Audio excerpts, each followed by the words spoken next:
ناوی خی گەورە سڵاوتان لەبێت بەڕێزان ڕۆژی سێشەممە پەرلەمانی عێراق دەست بە دانیشتەکانی دەکاتەوە و لایەنە کوردیەکانیش بەشداری دانیشتەکە دەکەن. ڕۆژی سێشەممە یەکەم دانیشتنی پەرلەمانی عێراق لە وەرزنیوی یاسادانان بەڕێوە دەچێت و لیستە کوردیەکانیش بەبێ هیچ بەرنامەیەک دەگەڕێنەوە بۆ بەغداد. بە میواندارێک لە بەڕێزان لە ئەستۆدیۆ سەرەکی دکتۆر فەرات قادر پەرلەمانتاری عێراق لە فراکسیۆنی یەکێتی نیشتیمانی و هەروە دکتۆرە تافگە ئەحمەد پەرلەمانتاری عێراق لە بەرەی چاکسازی هەروە لە شاری ئەولێرەوە سەلیم ژوشکەی پەرلەمانتاری عێراق لە فراکسیۆنی کۆمەڵ تاوتوێم پرسە دەکەین. سەرەتا ڕاپۆرتێک دەبینین دواتر لەگەڵ میوانەکانم درێژە بە پرسە دەدەین.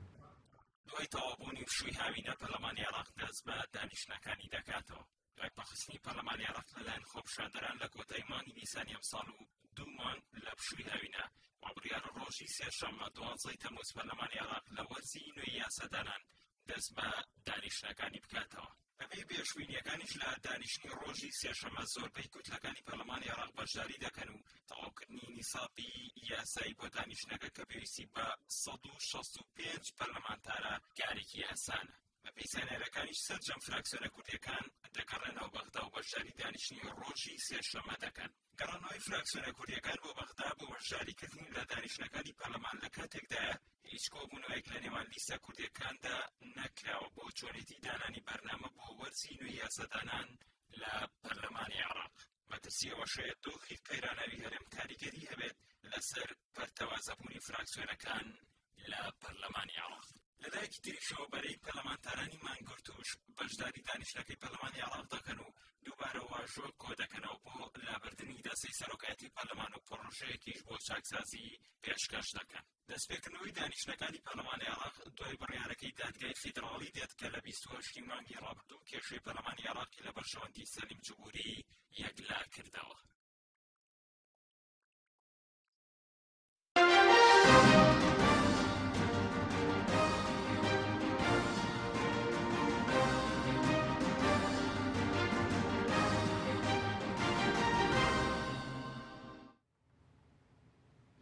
دووبارە سڵاوتان لەبێت بەڕێزان سوپاس بۆ میوانەکانم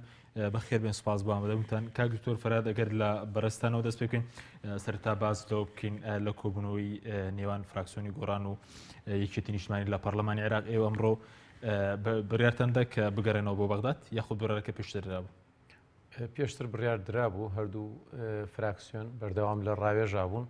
وا لە دانیشتنی ئەمڕۆ زیاتر قسە لەسەر ئالیەتی یەخستنی هەردوو فراکسیۆنەکەوە دۆزینەوەی ڕێگە چارەیەک وە دانانی نەخشە ڕێگایەک بۆ چۆنێتی کارکردنی هەردوو فراکسیۆنەکە لە چەند ڕۆژی ئایندا لیژنەیەک ڕاستپێراوە بە گەڵاڵەکردنی ئەو پرۆژەیە و پاشان دوای پەسەندکردنی ئەکەوێتە بواری جێبەجێکردنەوە. زیاتر قسەکردن بوو لەسەر جێبەجێکردنی مادەی 15 ڕێکەوتەکەی نێوان هەردوو لایەن کە لە چەند مانگی ڕابردووە واژۆ کرا کە تەکید لەوە کاتەوە هەردوو فراکسیۆنەکە پێویستە لە ئاستی پەرلەمان و لە ئاستی ئەنجومەنی پارێزگاکان بە فراکسیۆنێکی هاوبەش لە چوارچێوەی هاوپەیمانێتی کیونەیە خۆیان ڕابگەن. بەڵێ کەواتە ئێوە بەیانی هەردوو فراکسیۆنەکە دەگەڕێنەوە بۆ بەغداد و بێگ لیستیش بەشداری دانیشتنی ڕۆژی سێشەممە دەکەن؟ بەڵێ. بەڵێ ئەی سەبارەت بە ناوڕۆکی ئەمڕۆیە بڕێتەنداوە سەرۆکاتی فراکسیۆنەکە بۆ کێ بێت لە بەغداد یاخود لەمە دووە پەیوەندی نێوان فراکسیۆنە هاوبەشەی ئێوە لەگەڵ لیستە کوردەکان لە بەغداد چۆن دەبێت؟ لە ڕاستی ئەتوانم بڵێم کەمترین قسە لەسەرەوە کراوە کە سەرۆکایەتی ئەو فراکسیۆنە بۆکێ چکە هەردوو لە بەپەرۆشی ئەوەن کە لەسەر چۆنیەتی کارکردنەکەەوە ئەدا بێ نەک لەسەر ئەوەی کە کێ ئەو پۆسە وەرەگرێیان بەرکی ئەکەوێت هەمووان بە جۆرێکی با بڵێن زۆر سروشتیانت مامەڵە لەگەڵ ئەو پرسا ئەکرێ ئەوەی کە بەو لیژنەیە ڕاستپێراوە جگەل لە نووسینەوەی نەخشە ڕێگایەکە پەیکەری ڕێخستنی ئەو فراکسیۆن و هاوپەیمانێتی نوێی کە ڕاگەێنرێ چۆن بێت سەرۆک و یان دەوری بێت یاخود لە سەرۆک و جێگور و وتەبێژ و بڕیاردەر پێک بێت هەموو ئەمانە جێهێراوە بۆ لیژنەکە خۆیان سەرپشکن و هەردوو لاش بە بڕیاری لیژنەکە ڕازان زۆر باشە. سەبارەت بەوەی کە مەبەستمە و ئێستا سێشەممە کە دانیشتەکە بڕێوەچێ ئێوە وەکو دوو فراکسیۆنی جیاواز یان بێک فراکسیۆنی جیاواز بێک فراکسیۆن بەشداری دەکەن. خۆی ئەگەر ڕاست ئەوێ لەو ڕۆژەوە کە ڕێکەوتن نامەکە لەلایەن هەردوو لە واژۆ کراوە بە پێی مادەی 15 لە ڕێکەوتن نامەکە تەکیل لەوە کاتەوە کە هەموو ئەمانە بە ئێتلافێکی نوێیان بە هاوپەیمانەتێکی نوێ لە ئاسی پەرلەمان و لە ئاسی ئەنجومەنی پارێزگاکان بۆیە بە یەک فراکسیۆن بەشداریکرێت. بەڵێ سەبارەت بەوەی کە سەبارەت بەو کاریگەڕانەتوان بۆ بەغداد چی ینی کە ئێوە بەنیازنەوەکو وەردوو فراکسیۆن فراکسیۆنی کاوبەش بەشداری بکەن بۆ کارەکەی چییە؟ خۆی ئێمە تازە نیە ڕۆیشتنەوەکەمان بەڵکو لە دوا دانیشتنی پەرلەمانە کە لە مانگی 5 بەڕێوە چوو ئێمە گەڕاینەوە بەشداری دانیشتەکانمان کرد لە 29 پێنج کە دانیشتن کرا ئێمە وەکو فراکسیۆنی یەکێتی نیشتیمانی کوردستان و بزوتنەوەی گۆڕان و هەندێک لە فراکسیۆنەکانی تریش بەشداری دانیشتەکەمان کرد بۆیە و لە 28 مانگا کۆبوونەوە کرا لەگەڵ عەبادیە و بۆ ڕاگەیاندنەکانیش باسی ئەومان کرد ئەگەر بێت و ئەو دانیشتە نەکرێت لەگەڵ عەبادیەوە داواکارەکان نەخرێتە بەردەست و گفتوگۆی لەسەر نەکرێت و جۆرێک لە ئومێد نەبێ بەشداری دانیشتنی 29 پێنج ناکەین کە دوا کۆبوونەوەی وەرزی ڕابردوو. سپاس. و لەو دانیشتنشەکە بەشداریمان کرد قسە لەسەر ئەو مەرجانە کرا لەگەڵ عەبادیە هەندێکی جۆرێک لە ئومێد و گەشتبینی پێدرا و هەندێکشی پێیوەستە بە هەردوو لاوەکاری کوردستان شەگرێت. سپاس دواتە گەرم وڵاو دکتۆرە تۆش بەخێر بێی سەبارەت بەوەی کە ئێوەکو پێشتر وەکو بەرەی پەرلەمانتارانی ماگورت و لە ناو پەرلەمان بەرێکتان پێکی نابوو ئێستا ئێوە کۆتاییتان بە ماگرتنەکە هێناو اینجا بەشداری دانیشتنی ڕۆژی سێشەممەش دەکەنەوە؟ بەڵێ سپاس بۆ کەناڵەکەتانەوە بۆ بینێرانی کەناڵی پێیام و بۆ ستافی تەلەڤیزیۆنەکەشتان و پیرۆزبایشتان لە یەکەم بڵێ بەنسبەت بەری چاکسازیەوانێ نەکمان گرتوان بێت ئەهدافەکەی ئەوە بوو کەوتمان هەر لە بیدایەتوانێت ئێمە قەراری محکەمەی ئیتیحادی بات و ملزەمە چه قەرارێک بات پێوەی یعنی پابەندەمین پابەندبوونی ئەم فراکسیۆنەی کە هەیە کە ئێستا بەناوێکی فراکسیۆنێکی بەری چاکسازیەوە لە پەرلەمانی عێراقا کە عەدەدەکەی تقریبا 96 کەسە پابەند بووین بە قەراری محکەمەی ئیتیحادیەوانێ. بەڵێ بەشداری بوونیشمان لە پەرلەمانی عێراقا ئەوەیە کە بەڵام بەداخەوە ئەوەیە کە پەرلەمان بکەوێتەوە ئیش بەڵام من وەکو کوردێ تەمەنامە کرد ئەو هەڵوێستی کە هەیە لە فراکسیۆنە کوردیەکانە ئەو یەکگرتووی هەیە و ئەو چوون بۆ لای ئەحزابە سیاسیەکان هەیە بۆ لای مالیکی و بۆ لای عەبادی و بۆ لای هادی عامری و ئیلە ئاخری هەیە ئەو هەڵوێستە بنوانایە بەرامبەر بە ئەحزابە کوردیەکان بەهاتینایە هەر هەمومان دەست لە ناو دەستی یەکە قەناعەتمان بە مەسعود بەرزانی بکەدا قەناعەتمان بە کۆمەڵی ئیسلامی بکەدا قەناعەتمان بە یەکگرتووی ئیسلامی بکەدا بۆی پەرلەمانی کوردستان بخەینەوە ئیش بکەوێتەوە گەڕ نەک لەوەی کە هەر هەمومان وەکو خیانەتکارێکی کورد بەس تەنیا ئەهدافەکەمانوێ پەرلەمانی عێراق بکەوێتەوە کورد یەک کوردی پەرلەمانی من بە سەراحە دەیڵێمەوانەیە ئەڵێم هەموو ئەو پەرلەمانتارانی کە لە بەغدادان خیانەت لە میلەتی کوورد دەکەن چونکە ئەگەر خیانەت نەبێت تۆ بۆ نایی پەرلەمانی کوردستان کە مەرجعی تۆیە دەنگدەری تۆیە هەرێمێکی تۆیە من حەقیەوەم نییە چێ دیکتاتۆرە چێ سەرۆکی هەرێمە چی ئاژانسە یین هەموو هەوڵ و گەڕەکانمان داوەتەوانێ بۆ ئەوی کا پەرلەمانی عێراق بخەینەوە گەڕ وەخستیشمانەوە پێ ئەوانەی کە پەرلەمانی عێراق کارە دەکەنەوە لە پەرلەمانتاری گرت خیانەت لە میلەتی خۆیان دەکەن من بەش بە حاڵی خۆم بەڵێ ئێستاش دووبارەیەکەمەوانەیە چونکە کاتێکە من یعنی ئەگەر ناوماڵی خۆم پڕە لە سیراع ناوماڵی خۆم پەرلەمانم لە ئیش کەوتووە حکوومەتم لە ئیش کەوتووە خەڵکێکم بێ موچەیە خەڵکێکم بێ هەموو دەرەتانیەکە یەم ئەچم لە دەرگای ئەحزابەیە موانی و ئەچمەوە بۆ پەرلەمانی عێراق ئەمە چی پێوترێ ئەمە بابێکی خیانەت نییە لە میلەتەی ئەەکەین کەوا دەنگدەرێک دەینەیەوە بە من کەوا من بچم لە بەغا چاک کەمەوانەیە بەڵام بێن پەرلەمانەکەی خۆم ئەی باشە خۆ بۆ ئەم ئەحزابانە بۆ نمونە یەکێتی و گۆڕان و یەکگرتوو لەگەڵ لە کۆمەڵە یەکیان نەگرتەوانەیە کە ئەکاتە ئەکبەر کوتلە لە هەرێمی کوردستانە دەرگای پەرلەمانشکێن وەچ مەژوورەوانێ پەرلەمانی کوردستانە خەمە پارتی دیموکراتی کوردستانەکەمە ینی دەرگای پەرلەمان ئەوە باسەین دەکرێتەوە لە ناو هێزانەوە وەکو ئەو قەچێکە زۆر احتیادیە با بچوونایە کاتێکە تۆ بی بە پەرلەمانتار یعنی ژیانت یعنی ئەوە نییە زەمان بیت پەرلەمانتار لە بەردەمی هەموو جۆرە تعداکردنێکایە لە بەردەمی کوشتنایە لە بەردەمی بڕینایە کەواتە پێویست بوو تۆ ئەم هەڵوێستە بنوێنی پێشەوەی کەوا من مەرجع بچم پەرلەمانی عێراقەوە ڕاستە دەوڵەتی عێراق دەوڵەتە لە 1920ەوە دەوڵەتە یعنی ئێمە ناتوانین ئینکاری لە دەوڵەتی عێراق بکەین وە کوردیش کە لە 2023 بەشداری کردو بەشێک بۆ لە عێراق جیا نەبووین زۆر باشە بەڵام ئێستا ئەگەر ئێوەش بەیانی بەشداری دەکەن بەڵام ئەگەر پێتان وایە خیانەتە ئێوە بوو وەکو پەرلەمانتارانی مانگورتیان کورد بەشداری دەکەن یانی لە دانیشتنەکەی سپەی بەسەراحەت یعنی تۆ تاکە شخصێک لە من لە 3/12/2014 و ئەم پەیامە بگەڕێنەوە بۆ ئەو کەناڵی کە یاومە ئێمە بەڕێز کاک دکتۆر فەرهاد خۆشیێکێک بۆ لەوانە لە دەرەوە وەستا بووین قیاداتی کوردی ئێمەی کرد بە خائین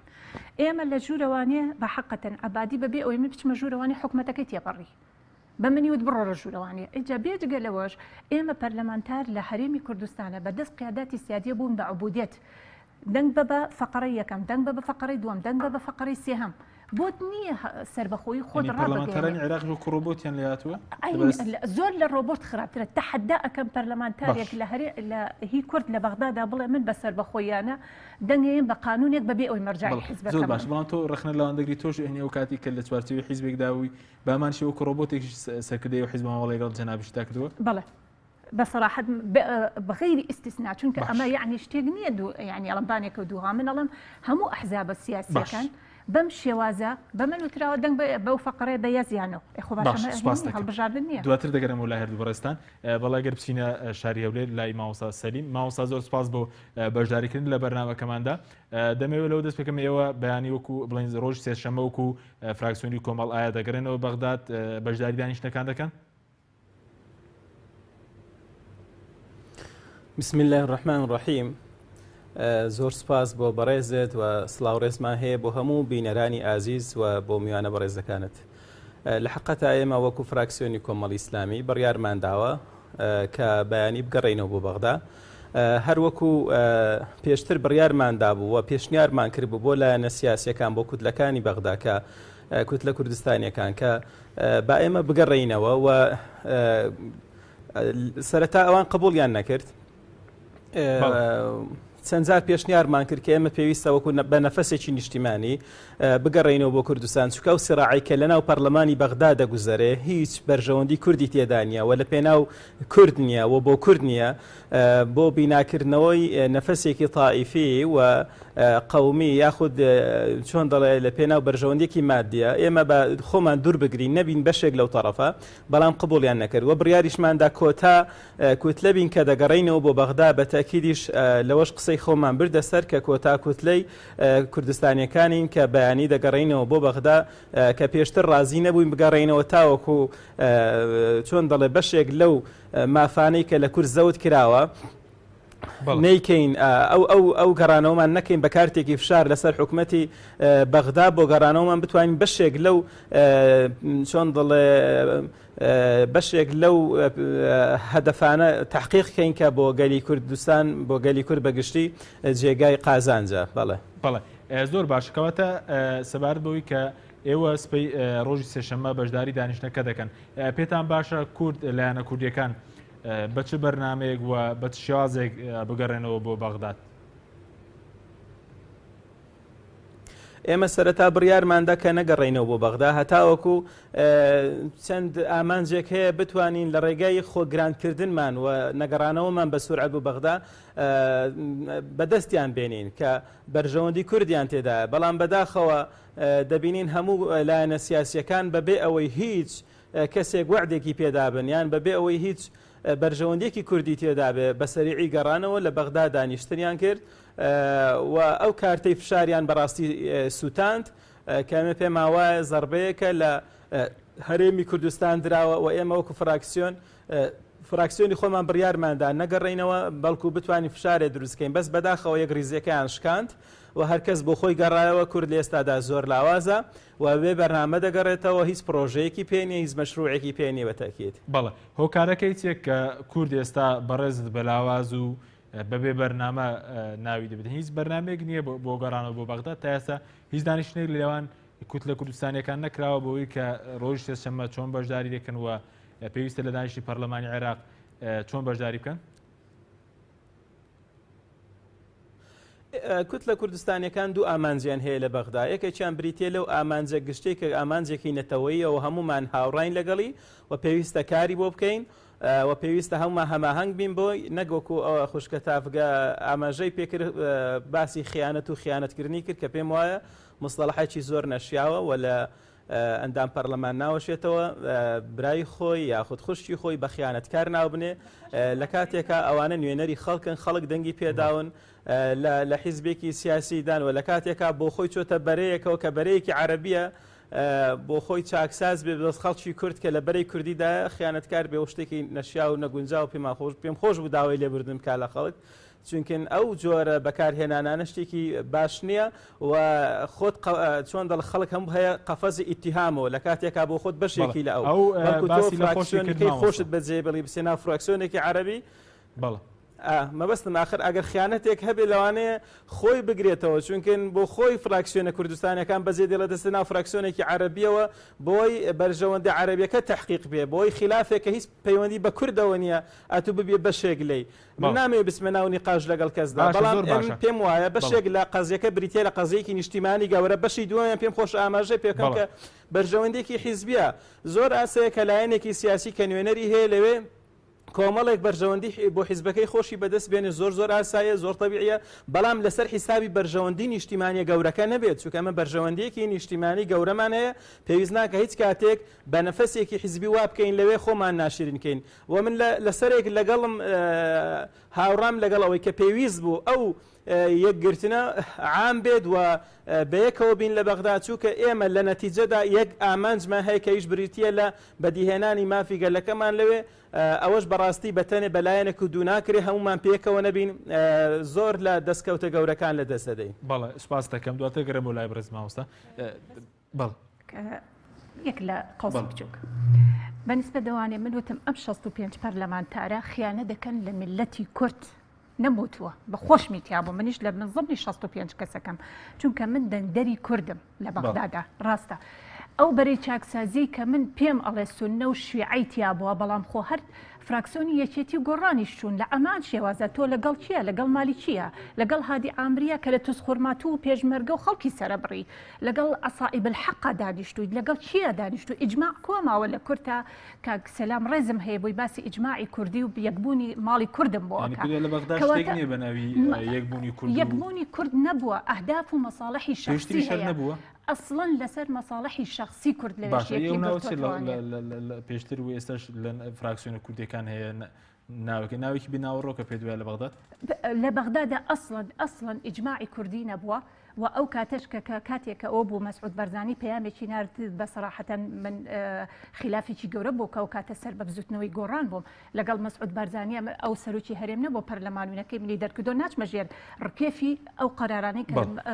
لە مەسعود بەرزانیەوە بۆ من بێت بەڵام ئەمە خیانەت نییە کە خیانەت ئەوەیە کە تۆ ئێستا چانسی کورد من لەگەڵ هاوڕایم کورد زۆر بە زەعیفی کورد وەرەقەی سووتان بەوەی کە تۆ بەتەنیا ڕۆشتیتەوە بۆ بەغداد و چووی بەلەپەرا با یەک وەلو کات ئەگرم لە پەرلەمان لە دەوری دووهەما سوننەکان 6 مانگی ڕێک دەوامیان نەکرد تا ئەهدافی خۆیان کردەوە کورد بە دەوامە نەکرد من ئەسڵەن بەسەراحە کاتێک کە کورد دەوامی نەکرد بە هەمان شێواز لە شاری سلێمانیە بەشداری کۆبوونەوەکانی پەرلەمانی عێراقم نەکردووە کەواتە هاوڕابووم لەگەڵ کوردیە تۆ ئەمڕۆ بە تۆ ئەڵم کە تۆ خیانەتت کردو لە دەنگدەری کورد نەکلەوەی کە ئەڵە ئێستا ژێ لەمەوانەیە هەموو 65 پەرلەمانتارەکە بەرامبەر بە میلەتی کورد لە ئەستی دەنگەکانیان نەبوون. باش زۆر باش کاک تۆرگەر بێم وڵای بەڕێزت سەبارەت بە بۆچی ئێوە بەشداریەکەن یا خۆدایە کورد بێ بەرنامەیە بۆ بەشداریکردن لە دانیشتنەکەی ڕۆژی سێشەمە؟ وڵا پێش هەموو شتێک جارە کاتم بەرێ بۆی هەنێ سەرنج و تێبینیم لە پێش هەموو شتێک لەگەڵ تەحەفوزمەیە لەسەر قسەکەی دکتۆری هاوڕێم کە بەخاین لە قەڵەممانەدام دەمێ بڵێم ئێمە نازانم خۆشی بەخاین لە قەڵەمدا ناخۆیم کێشەم نییە بەڵام من دیفاع لە خۆم و هاوڕەکانم ئەەکەم بڵێ مسیفەتی پەرلەمانتاری عێراقمان هەیە و سوێندمان خواردووە بەپی دەستوری عێراقی مامەڵە لە چوارچێوەی ئەو سوێندە بکەین و کورد کە دەنگی پێداوین بۆ نردوونی بۆ پەرلەمانی عێراق کە داکۆکی لە مافەکانی کورد بکەین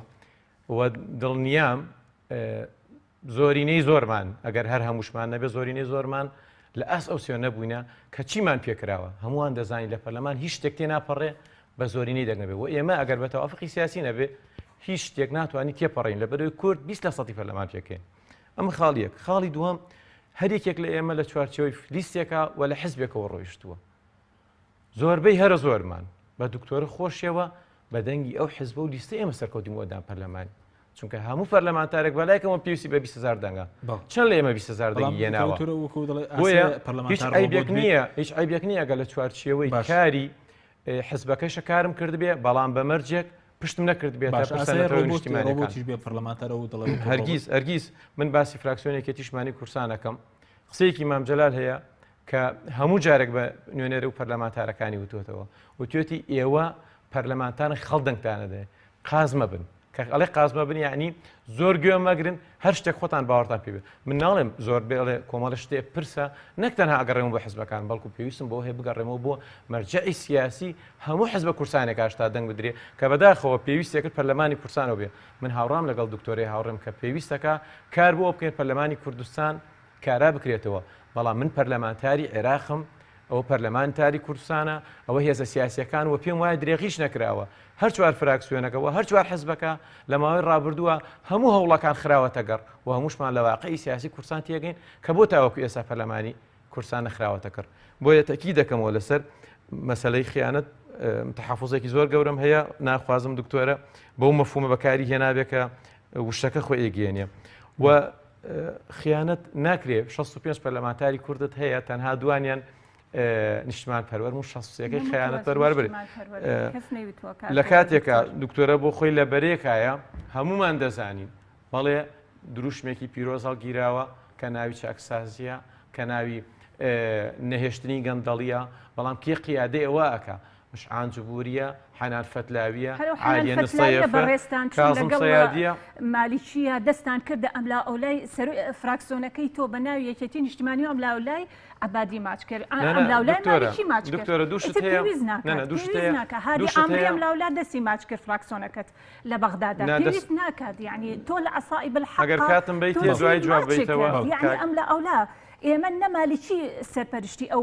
چاکسازی ئەکە نە حەنان فەتلاوی سەرپەرشتی ئەوکات کاتی حەنان فەتلاوی کە لەو بەرەیە هاتووە یەکێک لە فراکسیۆنەکان داوەتی کرد بۆ ماڵەوانی و لەگەڵ یا یاپراخی خوارد فراکسیۆنی بەڵێ لە فراکسیۆنە کوردەکان و لەسەر هەموو فەیسبوکەکان بڵاو کرایەوانە ئێستا بۆچی ئەمڕۆکە حەنان فەتلاویەکەی کە تۆ ئەڵێ حەنان فەتلاوی بە تۆڵە تۆ ڕقی کوردە فەوتان ئێمە دەستخۆشی لە ئێوە باشە باکتۆر کاتم بەرێ بۆی دکتۆرە بە ئارەسوی خۆی دوجاباتەوە من کە قسە ئەەکەم ئەڵێم قیادەی ئیسلاح ئەوانەیەکەن مەبەستم ئەوانە نیە ئەوان تەنها دەشی هیچ مشعانجەبوری بەتاتەن لەو فراکسیۆنیانە بە حقیقەتەن بەڵام ئەوەی ئیمزای 173 کەسەکەی داوە دەست سەلیم جبوری و کێ بوو 5-6 کەس لە ئەندامانی فراکسیۆنی یەکێتی نیشتیمانی ئیمزای کردووە ئەگەر ئەژڵی ناوەکانی با بڵێن کە بە نسبەت بە دۆکۆمنتەوە ئەیەن بە پەیام و بڵاوی داوانەیە بەس من تەواوی کەم قسەکانم نظمی ئەوە شوان داودی تیا هەیە کە لە 173 ئیمزای کردووە 4-5 تر لەگەڵ ئەو بە ڕێزانەی کە ناوت هێنان سێ و چوار برادەری ئەمەیتیا بوو لە نقطەی نظامە جەنابەت لە جەرسەکە بوو وتیان ئێمە ناومانە سڕینەوە لەو ئیمزایەت چونکە لە ئامانجی پرسەکە تێگەیشتن یەکێک لە فراکسیۆنەکانی تۆ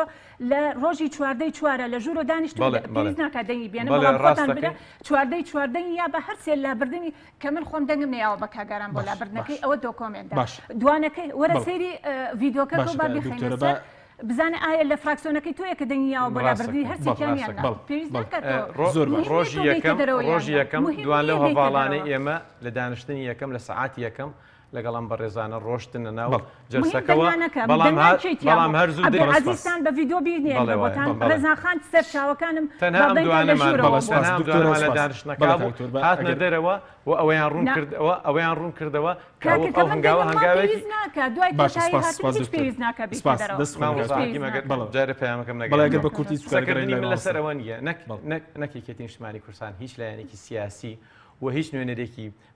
کورد لە پەرلەمانی عێراق ناتوانێت بڕاتە ناو پەرلەمانی عێراق و هاوسەنگی و تەوافق لەگەڵ لایەنەکانی تر نەکات بە عەبادی و بە مالیکی و بە هادی عامری و چکە سیاست وایە تەعاملی لەگەڵا ئەەکەی بەڵام بیکەیتە قیادەی خۆت بە ناوی چاکسازیەوە هەرو بە ڕێزانێکی ئێستا چاکسازی بە ناوی چاکسازیەوە قیادەی چاکسازی ئەەکەن 180 ئیمزایان کۆ کردەوە لە بژەی ساڵی 2016 داوایان کرد پشکێریەمی کوردستان لە 170 بکرێتە 113 ئەوە دکتۆرە خۆی ئەزانێت چەند لەو کەسانە بەمزایان کرد هەر هەمویان لەوانە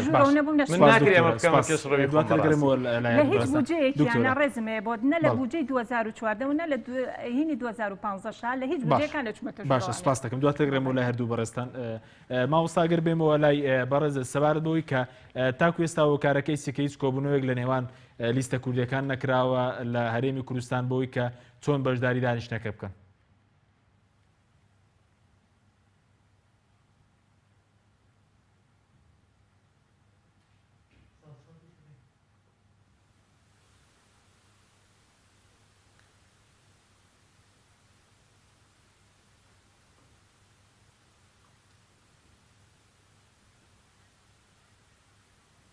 بەڵێ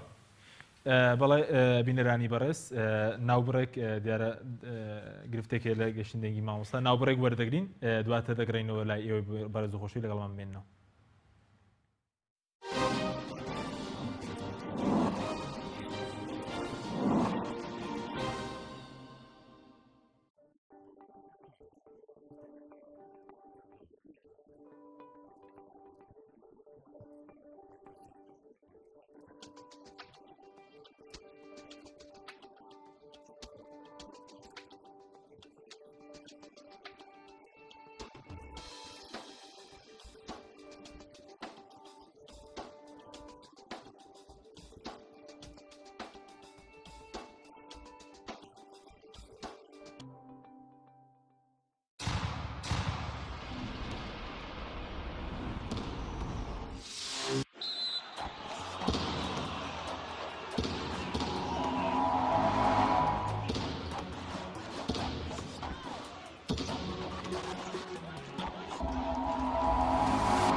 دووبارە سڵاوتان لەوێت بەڕێزان مامۆستاگەر بێنەوە لای بەڕێز سەبارەت بەوەی کە هۆکاری چێکە تاکو ئێستا لیستە کوردیەکانی چ کۆبوونەوەیکیان لە نێوان خۆیاندا ئەنجام نەداوە بۆی کە ڕۆژی سێشەممە چۆن بەشداری دانیشتنەکە بکەن. بەڵێ پێشیەوە پێم خۆش بوو ئاماژە بۆ شتێکی دیکە بکەمەوە یەکێک لەو ملاحەزانەی کە هەمەوە تێبینەی کە هەمە لەسەر قسەی ئەو خوشکە کە باسی لەوە کرد سەر ڕاوێکە وشەی خیانەتی بەکارهێنا وشەیەکی ڕۆبێتی بەکارهێنا کە ئەوانە بە پرسی حیزبەکان دەجوڵێندرێن و ئەوان چیان پێ بڵێن هەرەوەی دەکەن هیچ پرۆژەیەک لە بەغدا هیچ یاسایەک دەنگی لەسەر نادرێت لە بە بڕیاری حیزبەکان نەبێت کە ئەوە بەڕاستی زۆر دوورە لە ڕاستیەوە. ئێمەوە لە فراکسیۆنی خۆمان بۆ یەک پرۆژەش نەگەڕاوینەوە بۆ حیزبەکان و دەستکراوە کراوین و سربەز کراوین و دەستمان کراوەتەوە هەر کاتێک بزانیش پرۆژەیەک لە مەسلحەتی گەلی خۆمانەوە لە گەلی عێراقا درێغیمان لێ نەکردووە هەر پرۆژەیە کات بێ مخالیفی شریعەت نەبوو بێ و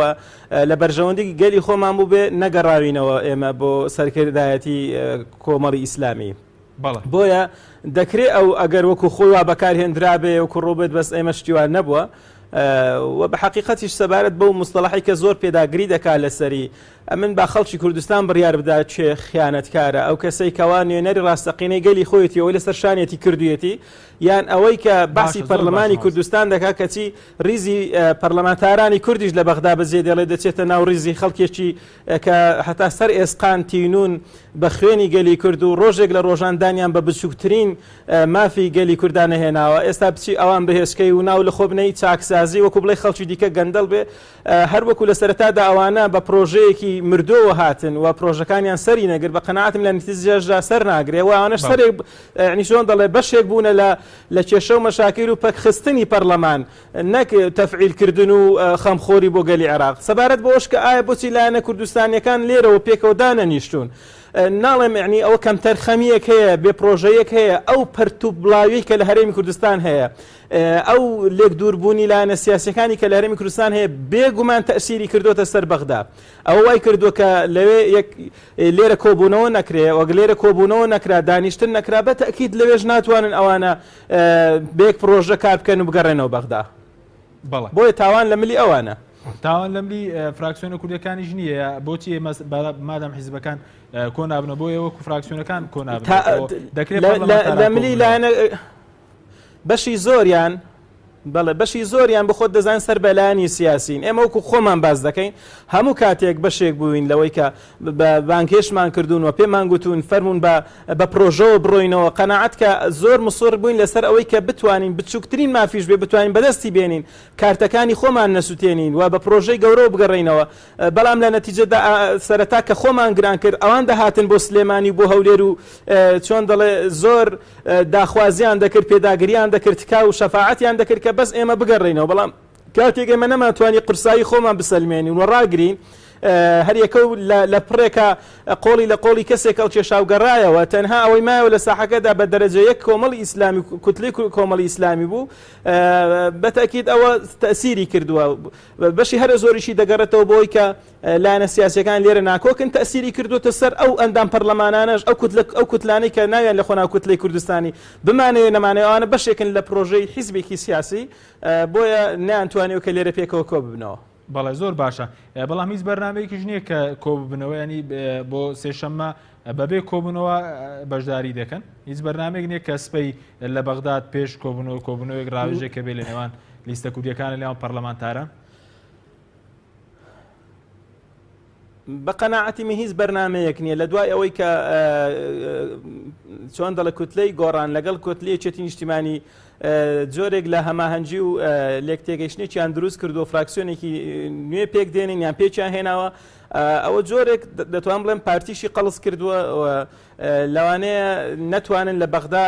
زیاتر پێکەوە دانیشن و بەتەکید دەچینە ناو پەرلەمانی عێراقەوە بەبێەوەی هیچ کۆبوونەوەیەک بکرێ و هیچ پرۆژەیەکیش لە بەردەستدا بێ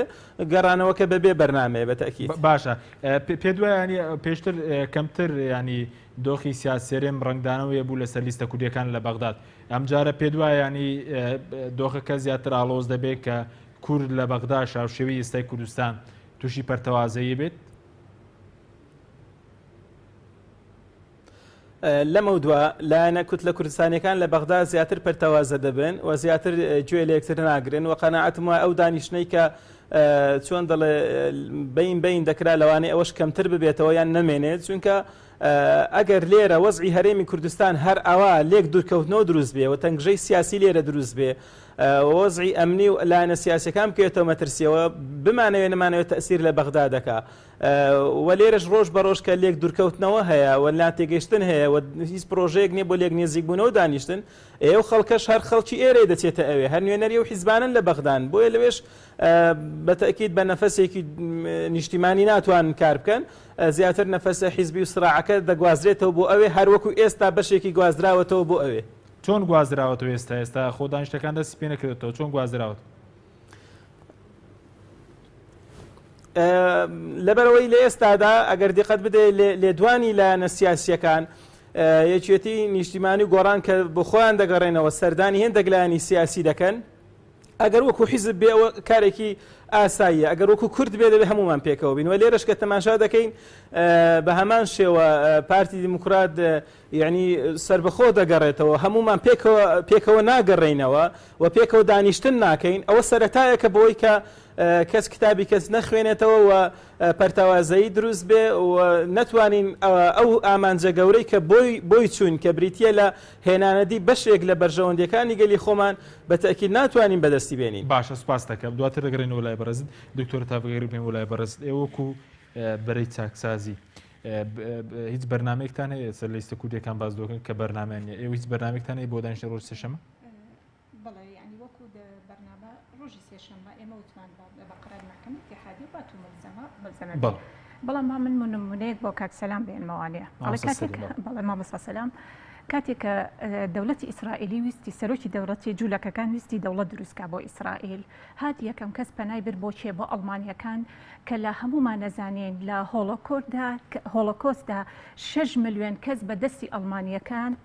کە سووتێنرا لە خەڵکی ئیسرائیلیە یەکەم کەس چی بوانێ هانای سەرۆکی جوولەکەکان پانای بۆ ئەڵمانیا برد بۆ دروستکردنی دەوڵەتەکەی ئێمە 30 حیزبی کوردی هەین لە هەرێمی کوردستانە 5 حیزب دەسەڵاتی بەدەستایە ئەم 5 حیزبە هەر یەکەی لە ئاوازێکە خوێنێ من ئێستا کە ئەڵێم خیانەتمان کردووە مەبەستم لەوە نییە کە لە یعنی بەڕاستی ئێمە وەرەقەی نەتەوەیە نیشتیمانیەکان لە دەستی پەرلەمانە نییە ئەمە خەڵکی کوردستان بۆ چەواشە ئەەکەی بەتۆیە مادەی 140 لە دەستورە ئێمە لە دەستورە بوون هینی پێشمەرگەیە لە نائیشی پەرلەمان نییە قیادەی سیاسی ئەبێ بچێ لە بەغا لەگەڵ ئەمانەیە تاوتوێ بکات تۆ خۆت ئەچی بەناوی حیزبێکەوانی ئەچێڵی من باسی پێشمەرگەم کردووە ئەخر تۆ حەق نییە لەسەر پێشمەرگە تۆ لە کاتێکە لە دەست موازنەی عێراقا لە مادەی 9 10 و 11 و ئیلا ئاخرییان کە حەقەکەی پێشمەرگەمان سابت کردووە ئەکەوێتەوە سەر تۆ وەکو دەستوریەن ئەوەی کە یاسا بۆ لەسەر تۆ کراوەتیایە کەواتە تۆ کاتێککە چێ بەرپرسە لەوەی کە ئەم حقوقانە نایرێ بە پێشمەرگە نایرێ بە قیادەی بە خەڵکی هەرێمی کوردستان موچەی هەرێمی کوردستان قیادەی سیاسیە قیادەی سیاسیەکەتەکە بەو شێوازە من مەبەستم لەوە نییە کە خوا نەخواستە یعنی مەبەستم لە خیانەت لەوێ و بوو کاتێک کە تۆ هاتی وتی ئێمە ناگەڕینەوە بۆ هەرێمی کە بۆ بەغداد هەتاوەکو پارەی پێشمەرگە نەیرێ تا موچەی هەرێمی کوردستان نەیرێ تا پارەی گەرموجو ئەی بۆ گەڕایتەوە ئەی ئەوە خیانەت نییە ئەوە چی پێڵن من مەبەستم لە ئیسtisنا لە هیچ کەسێ ناکەم بە خۆمەوە ئێڵە من لەگەڵ ئەوەی کە ئیجماعی کوردیە لە ماڵی خۆمان دانیشتە خۆش بەراورد بە خەڵکی کوردستان بە خیانەت کار دەزانیت من بەڕاستی چونکە ئەڵێم گەڕانەوەمان بۆ بەغا پاش ئەوەی کە گەورەترین وەرەقە و گەورەترین فشاربات بەکارهێنا بەرامبەر بە عەبادی و بە مالیکی و بە ئەنسارەکانی هادی عامریوانی وتمان ناگەڕێنەوە بۆ بەغا تا عەلە لەقەل حقوقی پێشمەرگە نێن تاوەکو پارەی گەنموجووی فەقیر و هەژار نێن تاوەکو موچەی هەرێمی کوردستان نێن ناگەڕێنەوە بۆ بەغا من لە ماڵی خۆما وەکو تۆ خۆشەت نییە بێمەوە بۆ بەغا تۆ چیتەوە بۆ پەرلەمانەکە و دوایش بە وەفدە دەچیتەوە بۆ لایەن کەواتە ئێستا خەڵکی دەنگدەری کورد ئەبێ بزانێت من کە چوومەتەوە بۆ بەغا بۆچی چووم یعنی تەواو من ئێستا بەچ ڕووی کۆبچم لەگەڵ عەبادیە دانیشتمەوانێ بڵم مادەی 140 حەقی پێشمەرگەم بەرێ کە تا قورقڕاگەی بەغداد خۆی یعنی تەواو تۆ وەرەقەکە سوتا بەدەستەوەی دەوامەکەی دەوام ناکە کیفی خۆتە تۆ هاتیت لەگەڵ منە تاوتێ کرد پەرلەمانی بۆ خستمەوە ئیش بڕۆخە حافظ چۆن حکوومەتەکە باشکێنا بەڕێزت بۆ دەگەڕێتەوە کە پێ دوای ئەمە خیانەتە لە خەڵک بەیانی مەسەلەن بۆ دەگەڕێتەوە کاکە من کاتێکە من بەسەراحەت یعنی کورد ئەبێت لە علومی سیاسیەکەی خۆی بگاتیایە کورد بۆ دائیمەن تۆ کەسێک ئەگەر بێت و بیرڕایەکی جیاوازی هەبێ بە خیانەتی دانیت وەرن باسێری شیعە بکەین وەرە باسی سونە بکەین باسی تەفریقەکان بکەین کەمێتەکان بکەینتیایە چوتە هەردوو بەرەکەوە هاتوتە بەری چاکسازیەوانێ هاتوتە بەرەکەی ترەوانێتیایە خۆ تۆ کە ئەگەر زەدی چاکسازیت بۆ لە زەدی چاکسازیە بیت تایە کە ئێمە لەویا تۆ منی وتی وڵا خیانەتکاری ئەی تۆ بۆ چوتەوە بۆ لای مالیکی ئەی تۆ بۆ چوتەوە دەستی کردەوە بە دوای ئەوەی کە عەبادی لە ئیزنیە و من بەڕاستی لەم تەلەڤیزیۆنی ئەو مەسئولیشم بەرامبەرەوە بە حیاتی جارێکی تر عەبادی هەتاوەکو قیاداتی سیاسی ملزم نەبێ بەو ناردنی نەوت و هەناردەی نەوانێن نە بە من نە بە دکتۆر فەرهان نە مامۆستا سەلام نە بەوانی ترانکە وەڵاهی وەکو لێدوانێکی تەلەڤیزیۆنی ڕێزم هەیە یا کەناڵیە کە جۆمان لێ ئەگرێ ئەینا قەت لەسەر هیچ قسەی پەرلەمانتارێک بە حقیقەتەن نەپاری هەرێمی کوردستان ئەنێرێ نەپاری گەرموجۆ ئەنێرێ نە پاری چیە نێرێ پێشمەرگە ئەنێرێ کاکە قیادی سیاسی مەسوولە بەرامبەر بەمانە کاکتۆرەگە بەرم وڵای بەرز ئێستا پێگەی کورد ئەوەندە لاواز بوو کە کورد نەتوانێت هیچ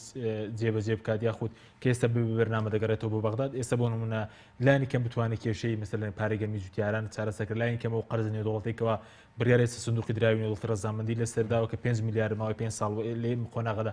زیاتر لە 600 میلیۆن بدرێت بە عێراق و بەشی هەرێمی کوردستان لێ بدرێت لە ڕاستیدا ئێمە کە پەرلەمانتارین دەبێت لە هەموو کە زیاتر ورتر یاساییتر قسە بکەین دکتۆرە بۆ خۆی باشە زانێت پشکی بودجەی 17 لە 100 و موچەی فەرمانبەرانی هەرێمی کوردستان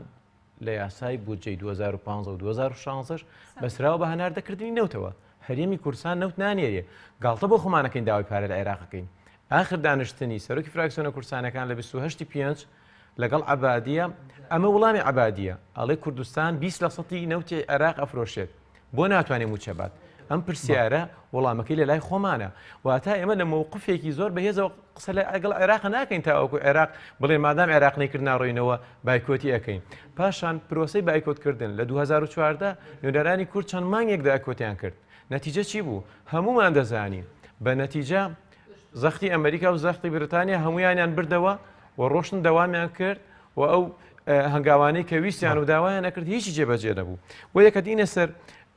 حاڵەتێک نابێ ئێمە داوا بکەن عەبادی پارە بنێرێت لە هەمان کاتە نەتوانین نەوتی ڕادەست بکەین لە کاتێکە بە یاسای بودجەکە خۆمان دەنگمان داوەتی نەک دەنگمان داوەتی بەڵکو هاوسەنگی و شەڕی دنیامان کردووە تاوەکو جێبەجێمان کردەوە حاڵەتە سەبارەت بەوەش کە ئەو سەردانە 1970 کە ئابادی بینرا ئابادی لەسەر هەناردەکردنی 7% باسی پرسیینەوتی کرد وتی من ئامادەم جارێکی تر دانوسان لەگەڵ وەفدی هەرێمی کورسانە بکەمەوە بەڵام هەمومان دەزانین دکتۆرە بۆ خۆشی چاکی لە بیرە کاتێکە بودجە پەسەند کرا چەند مانگێک پێشەوە هاوارمانە کرد وەفدێک لە هەرێمی کورسانەوە بێت زمینە سازیەک بکات بۆ ئەوی بودجە بە کامترین کێشە تێپەڕێت بتوانین ئەو دۆخە چارەسەر بکرێت هەرێمی کورسان نهاتە سەر ژێربەر من ناڵم عێراق هەموو شتەکان جێبەجێەکە بەڵام کە ئێمە ناچینە پێشەوە و هەنگاوی یەکەم کە ڕادەستکردنی نەوتەل دەبێت لە ئێمە دەست پێ بکات نایکین ئاسایی بێ بەلامانەوە کە 7% لە عێراقەوە جێبەجێ ناکرێت بەڵام لەسەر پشکی جوتیاران بەڵێنی داوا لە مانگی حوتە بەشێک لە پارەی جوتیارانی هەرێمی کورسان بنێرێت و لە سەبارەت بە گۆڕینی کابینە وەزارەکەی کە پێشتر عبادی سوور بوو لەسەر ئەوەی بێگەڕانەوە بۆ فراکسیۆنە کورسانەکان وەزیرە کوردەکان بگۆڕێت بەڵێنی ئەوەیدا کە بەڕاوێژ لەگەڵ فراکسیۆنە کورسانەکان یەکگرتنی فراکسیۆنی ئێوە و گۆڕان دواتر کاریگەری خراپی لەسەر کورد لە بەغداد کە مەسەلەن لەمەودا کە پێش کۆبوونی فراکسیۆنە کوردەکان ئەم جارە نەشکرێت من ڕاستی زۆر ڕەشبی نیم لەوەی کە ئێمە ئیتر تا ناوماڵی کورد بڕۆینەوە ناوماڵی کورد زیاتر تێکەچێت بە عکسەوە لە ڕابردووشە کاتێکە ملبنانەکانی نێوان بزوتنەوەی گۆڕان و پارتی دیموکراتی کوردستان لە ماوەی ڕابردووە گەیشتە لووتکە کاریگەریکی ئەو توی نەبوو بەسەر پرسە نیشتیمانی و چارەنووسازەکانی کورد بەڵێ جیاوازی هەبوو بەڵام نەگەیشتە و ئاستەی کە لەسەر یاسای بووجە لەسەر یاسا گرنگەکە کە پەیوەندیان بە کوردەیە لەسەر پرۆژە یاسای تایبەت بەگەڕانەوەی زەویزارەکانی کەرکووک بە عکسەوە هەمووان کۆدەنگ بوونێ لەسەر پرسە من پێم وایە هیچ حزبێک ناتوانێت لەو یەکریزیەی ناوماڵی کورد لا بچێت لەبەرەوەی نوێنەرانی خۆی دەنگدەرانی خۆی لێ قبول ناکە بە نەتیجە ئەوان دەنگیان داوەتێ باشە بەڕاستەکە کاوتۆرێستە بۆ لە کوردستان پارتی ئامادەنی لەگەڵ وەفدی هاوبەشی یەکێتی گۆڕان کۆ بێت و لە بەغداش هەماشە دووبار نابێت و کامادە نەبێت ئێوە فراکسیۆنێکی هاوبەش قبول کاوە لەگەڵتان دابینشی دۆخی بەغدا زۆر جیاوازە کاتێکە پەرلەمانتارێکی شیعە یا سوننە هێرشە کاتە سەر پێشمەرگە هیچ کەسێک ناتوانێت بێت ناوەکو کۆبوونەوە فراکسیۆنێک یاخود پرسێکی زۆر گرنگ و چارەنووساز دێک کە پەیوەستن بە وەزیرە کوردەکانەوە من دەمەوێتەوە بڵێم هەردوو هاوڕێشم لە ناو واقعەکە بوون یەکەم جار کە قسە لەسەر گۆڕینی وەزیرە کوردەکان کرا ناوی هەرسێ وەزیرەکە بە یەکەوە نەهات تەنها قسە لەسەر گۆڕینی وەزیری دارایی کرا بەڵام بۆ ئەوەی ئێمە پارێزگاری لەو یەک ریزیە بکەین هەمومان وتمان نەخێر لەگەڵ ئەوان کارسێکی بێگەڵ گۆڕێت یاخۆدنێک پارێزگاریم لە وشار زێباری نەکردو و لازە لەشی بەڵێ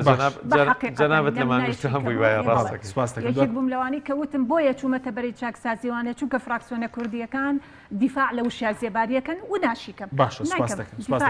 مامۆستاگەر بگەڕین و لای بەرە سەبارەت بەوەی کە بەڕێز دیانی پێ دوایە ئێستا لەم خۆناغدا کورد نەچێتەوە بۆ بەغداد کارەکانی هەڵپەسێرێت ئەسیری دەبێت یاخود بەبێ کوردیش ناتوانێت نیسابی یاسایی تاوا بکرێت کە پێویستی بە 165 پەرلەمانتارەیە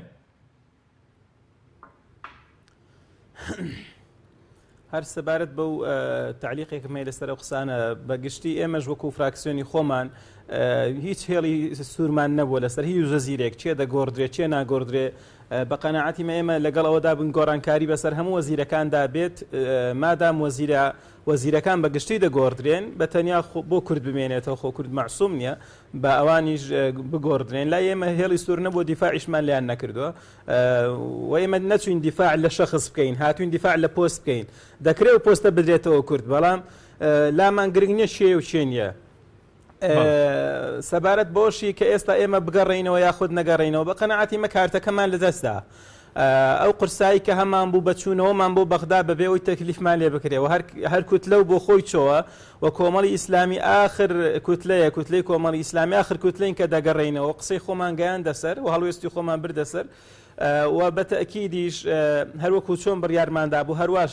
دەبین لە ئێستادا بە قەناعەتی ماگە بچینەوە یان نەچینەوە چ لە دۆخەکە ناگۆڕێ مادام زۆربەی کوت لە گەورەکانی ناو پەرلەمان بڕیاریان داوە بەشدار من لە دانیشتنی ئەو جارەگە کورد نەشتێتەوە نیسابی یاسایی تەواو دەبێت کە نیسابی یاسایی تەواو بوو کوردستان هەر قورساتی کە ئێستا هەیەتی ئەوەشی نامێت بۆیە بە قەناعەتی من لە ئێستادا کورد باش نییە چی دیکە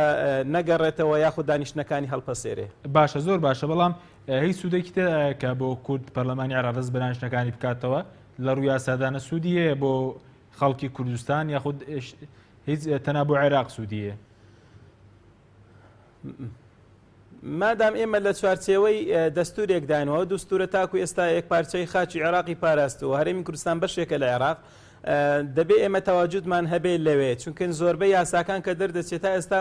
بەشی زۆر بۆ هەموو عێراق بە هەرێمی کوردستانیشەوە بۆیە بوونمان لەوێ دەتوانین کەم یان زۆر بتوانین ئەو پرۆژە یاسانەی کە دێن ئەوەی کە هەبێ لە بەرژەوەندی کورد دەنجیان پێ بدەین ناخۆت لە لیژنەکانە کار بکەین بۆی بتوانین بەشێک لەو یاسانەی کە دەردەچن بەرژەوەندەکانی گەلی کوردی تێدا ڕەچاو بکرێەوە لە بەرژەوەندی ئێمەدا بێت بە نەبوونمان لە ئەوەی لەوانەیە زۆربەی پرۆژە یاساکان تێپەڕێندرێ ئەو کاتێ دەبێت بە یاسا لە عێراقدا و کاریشی پێ دەکرێت گە کورد لەوێ نەبێەوە ئێمە تێیدا زەرمەند دەبین بۆی بە غیابی ئێمە و بە نەچوونەوەمان پێم وانێ قازانج بکەین پێم وایە بچینەوە باشترە بەڵام بە مەرجێک بەو قورسایی کە باسم کرد عندە بواە وابێ لە ڕابردوودا وەک باسمان کرد ینی هەمومان پێکەوە باین و چەند مەرجێکمان لەسەر حکوومەتی عێراقدانا بە ئەو کاتە قبوڵیان بوو ئەو کاتە ویژدانی ئێمەش ئاسوودە دەبوو. بەڵە سپاس دەکەم ئەگەر لە ماوەی خولەکدا وەڵام دەوێت کاتم نەماوە سەبارەت بەوەی کە چی بکرێ بۆ دانیشتنیش تاش درەنگ نییە چی بکرێ فراکسیۆن کوردستەکان چی بکەن بۆی کە بە بەرنامەوە بەشداری بکەن. وەکو خۆمان یعنی ئەمە هەموو دەمێ وەکو فراکسیۆنی خۆمان دەرگەمان کراوە بووەوە ئەو سێ ئەندامەی کە هەبووین لە بەغدا پێمان خۆشە هەمومان پێکەوە بین و بە یەک تیم کار بکەین لە ئەوێ و ئەو تەشەنوزاتی کە لە هەرێمی کوردستانە بە هیچ شێوەیەک نەیگوازینەوە بۆ بەغدا ئێمە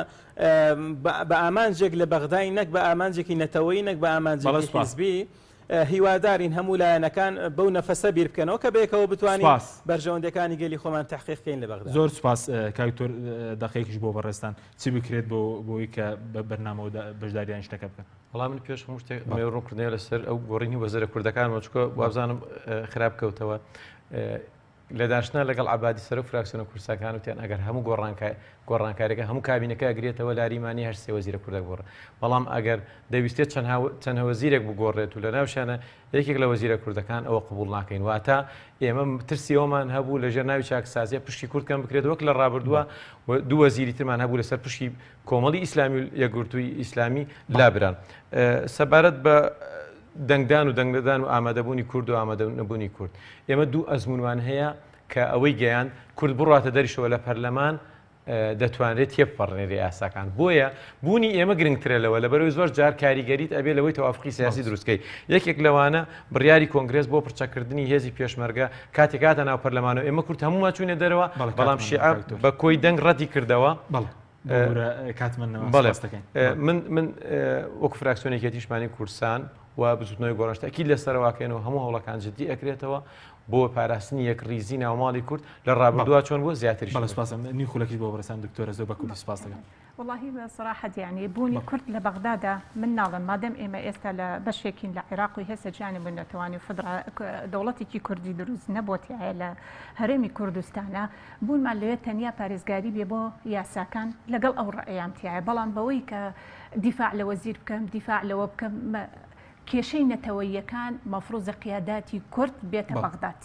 كيشي من كيشي ياساية فقط بس أين باقي حبر على ورقة وهمي بصراحة مزايدة سياسية زور سپاس بۆ هەرێک لە بەرەزان دکتۆرە تافگ ئەحمەد ناوی پەرلەمانی عێراق لە بەرەی چاکسیەوە دکتۆر فەرهاد قادرە ناوی پەرلەمانی عێراق لە فراکسیۆنی کێتیشمانی کە سۆدی سەرک لەگەڵام هەروە مامۆستا سەلیم سروشکەی ئەندامی پەرلەمانی عێراق لە فراکسیۆنی کۆمەڵ ئیسلامی کە لاولێرە و لەگەڵ مام سپاس بۆ ئەو کارام سپاس بۆ بینیرانی منە سوپاتان دەکەم.